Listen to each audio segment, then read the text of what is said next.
નમસ્કાર મિત્રો, સ્વાગત છે તમારું અમારી યુટ્યુબ ચેનલ ઓનલી ઇશ્યુની અંદર। મિત્રો, આ લેટેસ્ટ મેપ અત્યારનો તમે જોઈ શકો છો। બંગાળની ખાડીની અંદર વાવાઝોડું બની ચૂક્યું છે અને વાવાઝોડાને કારણે ગુજરાતના હવામાન ઉપર અસર થાય છે। આપ સૌ જાણો છો કે જ્યારે બંગાળની ખાડીની અંદર વાવાઝોડું બનતું હોય છે ત્યારે તેની અસર કા વાવાઝોડું રાજસ્થાન તરફ જતું હોય, કા ગુજરાત તરફ આવતું હોય, કા ઉત્તરાખંડ। પણ આ વર્ષે મિત્રો કંઈક અલગ થયું। અહીંયા તમે જોઈ શકો છો બંગાળની ખાડીનું વાવાઝોડું, ત્યારે જ મિત્રો દક્ષિણ ચીનની અંદર બનેલા વાવાઝોડા બંગાળની ખાડીમાંથી તમામ ભેજ છે મિત્રો ખેંચી જાય છે, જેને લઈને બંગાળની ખાડીમાં હાલ બની રહ્યા વાવાઝોડા મિત્રો નબળા બની રહ્યા છે, જેને લઈને ગુજરાત સુધી આ વાવાઝોડા પહોંચી રહ્યા નથી અને તેને કારણે ગુજરાતમાં હાલ મિત્રો છેલ્લા 15થી 20 દિવસથી આ વરસાદની ઘટ પડી રહી છે। જ્યારે અત્યારે મિત્રો ખેડૂતોને પિયત ચોમાસામાં પણ પિયત આપવું પડે તેવી પરિસ્થિતિ ઊભી થઈ રહી છે। વાવાઝોડું મિત્રો બન્યું હોવા છતાં પણ ગુજરાતમાં વાવાઝોડાની અસર થશે અને તમે મિત્રો અહીંયા જોઈ શકો છો ભેજ છે છતાં પણ ગુજરાત તરફ આવવાને કારણે આજથી એટલે કે આજે 20 તારીખથી લઈને મિત્રો 23 તારીખ સુધી ગુજરાતની અંદર છૂટાછવાયા વિસ્તારમાં હળવોથી મધ્યમ વરસાદ રહેવાનો છે। એટલે કે ખાસ કરીને આપણે જે અગાઉ વાત કરી તે જ મિત્રો સાયક્લોનને કારણે જે ભેજ છે મિત્રો, આ વાવાઝોડું ભલે નાનું હોય ગુજરાત સુધી પહોંચી નહીં શકે, પરંતુ આ ભેજને કારણે તેની સાથે આવેલા વાદળોને કારણે મિત્રો ગુજરાતની અંદર મિત્રો હળવોથી લઈને મધ્યમ વરસાદ આજથી જોવા મળશે। તો આજના વિડીયોમાં આપણે સંપૂર્ણ વાત કરવાના છીએ કે ખાસ કરીને આજથી કયા કયા જિલ્લામાં વરસાદને લઈને આગાહી છે, તેમજ આગામી 15 દિવસ કેવા ડેટા રહેશે, તેમજ સાથે સાથે આપણે 1.5 મહિનાની પણ આગાહી જોવાની, કારણ કે ECMWF છે એ મિત્રો 1.5 મહિના સુધી વરસાદને લઈને આગાહી આપતા હોય છે, તેને લઈને પણ વાત કરશું। અને સૌથી મોટી વાત એ કરશું કે ચોમાસું વિદાય ક્યારે લેશે, એટલે કે ગુજરાતમાં વરસાદ ચાલુ રહેશે કે ચોમાસું વિદાય લેશે, તેને લઈને પણ વાત કરશું અંતમાં। તો આ વિડીયોને અંત સુધી જોજો, તેમજ મારી યુટ્યુબ ચેનલ ઓનલી ઇશ્યુ પર આપ નવા હો તો ચેનલને સબસ્ક્રાઈબ કરી દેજો, તેમજ મિત્રો આ વિડીયોને લાઈક કરી દેજો। જોઈ રહ્યા છે લાઈવ મિત્રો અહીંયા અપડેટ કે ખાસ કરીને એક બંગાળની ખાડીનું વાવાઝોડું મધ્યપ્રદેશ ઉપર સ્થિત છે, સાથે જ મિત્રો અહીં એક વાવાઝોડું છે અને આગળ દક્ષિણ ચીનની અંદર 2 આમ જોઈ જઈએ તો ખાસ કરીને મ્યાનમાર ઉપર, દક્ષિણ ચીન, સિંગાપોર ઉપર જે વાવાઝોડા બને તે મિત્રો ખૂબ જ ફાયદાકારક છે, કારણ કે આ ભેજ છે પેસિફિક મહાસાગરમાંથી ભેજ છે એ ખેંચી લાવે છે, ત્યારબાદ મિત્રો આ ભેજ છે બંગાળની ખાડીમાં ઠાલવે છે અને આ જ ભેજ મિત્રો વાવાઝોડું બની અને આગળની તરફ આવે છે। એટલે કે ભલે મિત્રો વાવાઝોડા દક્ષિણ ચીનની અંદર બનતા, પરંતુ ખાસ કરીને તેનો ભેજ આવવાને કારણે ગુજરાતની આગામી સમયની અંદર ખૂબ જ ફાયદો રહેશે। તો ખાસ કરીને આજે ક્યાં ક્યાં વરસાદને લઈને આગાહી છે, તો મિત્રો ખાસ કરીને જોવા જઈએ તો વાવાઝોડાની અસરને કારણે ગુજરાતની અંદર છૂટાછવાયા વિસ્તારમાં વરસાદ જોવા મળશે, જેની અંદર દક્ષિણ ગુજરાત છે, સૌરાષ્ટ્રની અંદર 3-4 તાલુકાની અંદર હળવો વરસાદ, ખાસ કરીને ગીરના વિસ્તારોની અંદર વરસાદ જોવા મળશે। 21 તારીખની વાત કરીએ તો 20 તારીખ કરતાં 21 તારીખે થોડીક વધારે વરસાદની આગાહી છે, કારણ કે આ સિસ્ટમ છે વધારે થોડીક ગુજરાતની નજીક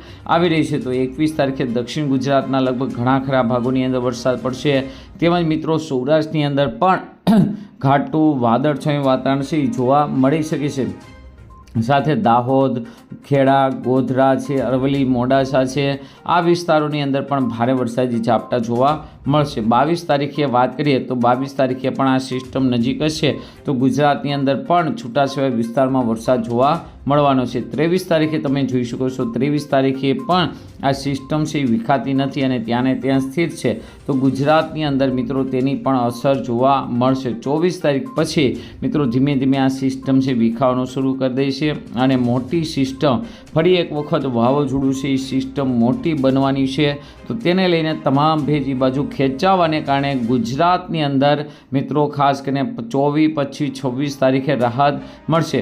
ફરી પાછું મિત્રો 27 તારીખે જે વાવાઝોડું બન્યું હતું, આ વાવાઝોડું ધીમે ધીમે છે એ પોતાનું વહન છે એ ચાલુ કરી દેશે, તો વહન ચાલુ કરતાની સાથે જ તમે જોઈ શકો છો ખાસ કરીને કે વાવાઝોડું છે એક્ટિવ થઈ જવાને કારણે ગુજરાતની અંદર આમ તો જોવા જઈએ તો વરસાદને લઈને આગાહી છે, પરંતુ આ વાવાઝોડું છે લો પ્રેશર છે એ દિવસે ને દિવસે એના ડેટા જોઈએ તો દિવસે ને દિવસે ડેટા બદલી રહ્યું છે, કલાકે ને કલાકે તેની ડેટા બદલાઈ રહ્યા છે। હાલ મિત્રો આ સાયક્લોન છે રાજસ્થાન ઉપર જાય તેવી શક્યતા જોવા મળી રહી છે। ત્યારબાદ મિત્રો કોઈ મોટી અપડેટ નથી, પરંતુ આ વાવાઝોડાને કારણે ગુજરાતમાં સારી અસર થશે। આ બાજુ તમે જોઈ શકો છો દક્ષિણ ચીનની અંદર બીજું વાવાઝોડું પણ બની ગયું છે। તો આ વાવાઝોડા બનશે જેને લઈને ભેજ છે મિત્રો ખાસ કરીને ખેંચાશે અને આગામી સમયની અંદર ગુજરાતની અંદર સારામાં સારો વરસાદ છે જોવા મળવાનો છે। આવો જોઈએ હવે મિત્રો મેપનો અભ્યાસ કરીએ જેથી તમને વધુ ખ્યાલ આવે। તો આ મેપ છે 20 તારીખનો આજનો મેપ છે અને આજના મેપ પ્રમાણે તમે જોઈ શકો છો જે ઘાટો ગ્રીન કલર છે એનો મતલબ કે આ વિસ્તારોની અંદર કેટલાક સ્થળોએ હળવો વરસાદ છે, હળવોથી મધ્યમ વરસાદ જોવા મળી શકે। જ્યારે ઉત્તર ગુજરાત છે, કચ્છ છે અને સૌરાષ્ટ્રની અંદર જોવા જઈએ તો મિત્રો છૂટા સ્થળોએ ક્યાંક મિત્રો વરસાદને લઈને આગાહી છે। આવી જ આગાહી જોવા જઈએ તો મિત્રો 21 તારીખે પણ છે, એમ 22 તારીખે, 23 તારીખે અને 24 તારીખે, એટલે કે ખાસ કરીને ગુજરાત હવામાન વિભાગ કંઈ મોટી અપડેટ જોવા મળતી નથી, પરંતુ ખાસ કરીને જરૂરથી વરસાદ જોવા મળવાનો છે। અહીંયા તમને મિત્રો બતાવી દેવી, કારણ કે મધ્ય સિસ્ટમ મધ્ય ભારત સુધી પહોંચી ગઈ છે। તો 20 તારીખે તમે જોઈ શકો ત્યાં ઓરેન્જ એલર્ટ, અતિ ભારે વરસાદની આગાહી છે, તો તેની અસર ગુજરાત સુધી જોવા મળી શકે છે। આ સિવાય તમે મિત્રો 21 તારીખનો મેપ જોઈ શકો, 21 તારીખે પણ મધ્ય ભારતમાં, તો તેની અસરને કારણે ગુજરાતમાં વરસાદ જોવા મળશે। 22 તારીખે તો તમે જોઈ શકો છો ગુજરાતના કાંઠે જ મિત્રો ખાસ કરીને ઓરેન્જ એલર્ટ, અતિ ભારે વરસાદની આગાહી છે, તો તેની અસર ક્યાંક ને ક્યાંક ગુજરાત ઉપર જોવા મળશે। 23 તારીખથી ધીમે ધીમે આ સિસ્ટમ નબળી પડી જાય છે। તો તમે જોઈ શકો અત્યાર સુધી ગુજરાતનો નકશો ઘણો ખરો ગ્રીન હતો, પરંતુ ખાસ કરીને સિસ્ટમ બનવાને કારણે ભેજ ત્યાં ખેંચાઈ ગયો છે, એટલે ગુજરાતની અંદર જોઈએ એવો વરસાદ હાલ મિત્રો જોવા મળતો નથી। મિત્રો આ મેપ છે જે ચોમાસાના વિદાયનો બતાવે છે। અહીંયા તમે જોઈ શકો છો જે રેડ કલર છે એ મિત્રો 12 તારીખથી લઈને 15 સપ્ટેમ્બર એટલે કે આવતી 12 તારીખથી ચોમાસું વિદાય લે છે। ત્યારબાદ રાજસ્થાનનો 17થી 19 તારીખ, કચ્છની અને ઉત્તર ગુજરાતની વાત કરીએ તો પીળો કલર છે ત્યાં મિત્રો 21 તારીખથી લઈને 23 સપ્ટેમ્બર એટલે કે આ જે 20 તારીખ છે 21 તારીખ એટલે કે રાઈટ એક મહિના પછી ચોમાસું વિદાય લેતું, એટલે તમે જોઈ શકો છો કે હજુ ચોમાસાની કેટલી બધી વાર છે।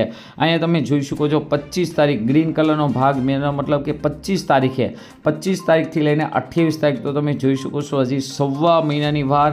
અને તમે આગળ મિત્રો જોઈ શકો છો એકદમ ડાર્ક કલર, રીંગણી કલર, તો એનો મતલબ કે ત્યાં 30 સપ્ટેમ્બર એટલે કે હજુ સવા મહિનાની મિત્રો વાર છે। તો ખાસ કરીને ચોમાસું ટૂંક સમયમાં જ વિદાય નહીં લે, પણ તો હાલ મિત્રો 15 દિવસના આપણે ડેટાની અંદર જોયું તો ખાસ કરીને એક સિસ્ટમ મોડી સપ્ટેમ્બર મહિનો શરૂ થાય છે ત્યારે જોવા મળી રહી છે, તો તેને લઈને ગુજરાતમાં વરસાદ જોવા મળશે, પણ તો આ 15 દિવસનો મોટો બ્રેક ખેતીના પાકને ભારે નુકસાન કરી શકે છે। આ સિવાય આપણે ECMWFના મેપ પણ જોઈ લેવી જે મિત્રો ખૂબ જ સચોટ આગાહી આપતા હોય છે। 24 તારીખથી લઈને 31 તારીખ સુધીની અંદર તમે જોઈ શકો છો કે આ સિસ્ટમ છે ગુજરાત સુધી નહીં પહોંચે, જેને લઈને મધ્ય ભારત સુધી સારો વરસાદ જોવા મળશે। ત્યારબાદ મિત્રો 31 તારીખથી લઈને 7 સપ્ટેમ્બર સુધી પણ હિમાલયની અંદર વરસાદને લઈને આગાહી છે, ગુજરાતને લઈને કોઈ આગાહી નથી। આ સિવાય મિત્રો 7 સપ્ટેમ્બરથી લઈને 14 સપ્ટેમ્બર પણ ગ્રીન એલર્ટ બતાવવામાં આવી રહ્યું છે, ક્યાંય મોટી અપડેટની આગાહી નથી। આ સિવાય 14 સપ્ટેમ્બરથી 21 સપ્ટેમ્બર ક્યાંય પણ મિત્રો ભારે વરસાદ કે સારા વરસાદની આગાહી જોવા મળતી નથી। 21 સપ્ટેમ્બરથી લઈને 28 સપ્ટેમ્બરે પણ બંગાળની ખાડીની અંદર કોઈ મોટી સિસ્ટમ નથી, તો વરસાદને લઈને આગાહી નથી। તો ક્યાંક ને ક્યાંક મિત્રો ECMWF એવું બતાવી રહ્યું છે કે હવે મિત્રો ગુજરાતમાં જોઈએ એવો સારો વરસાદ છે એ આગામી સમયમાં જોવા નહીં મળે, પરંતુ આગે દેખી જાય છે કે શું જોવા મળે છે, મેપ સાચા પડે છે કે ખાસ કરીને ગુજરાતના ખેડૂતોની વેદના। તો આજના વિડીયોમાં આટલું જ। અસ્તુ, જય હિન્દ, જય ભારત।